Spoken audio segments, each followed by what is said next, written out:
does this help in the larger discourse on education and how to educate, our children, and what may be applications that people may be able to use in looking at the school systems moving forward? Because a lot of them are really in a pretty tough state, and lots of teachers without jobs and schools without teachers, and there's a lot of places where feasibly you could just start over again. So how might one go about that?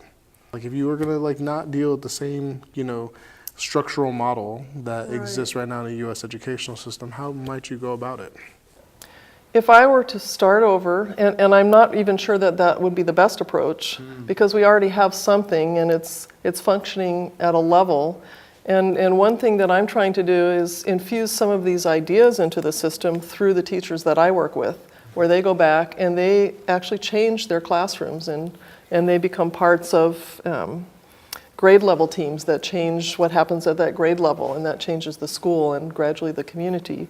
That's a long, slow process. So if I were to start over and just clear the board, I would probably start with consultation and asking the people in that community, if I were working with a community, what's most important to them? What do they want to see for their children? And I would ask the children as well.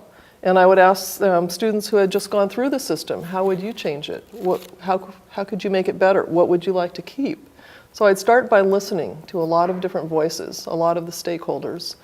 And I would also, in the same way when we started our school, I would look at best practices. I would look at the research literature, what's been working elsewhere, what can we maybe modify a little bit and use here, so we'd bring that piece of the puzzle in.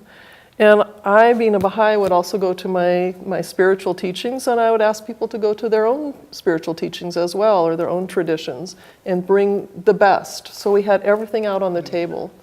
And then I would have someone come in, and maybe you, or maybe someone who is experienced at this, and teach us all how to consult together in a spirit of love and frankness and harmony. So all of the ideas are placed on the table, and no one has to defend those ideas or hold on to theirs and say, this is the only one.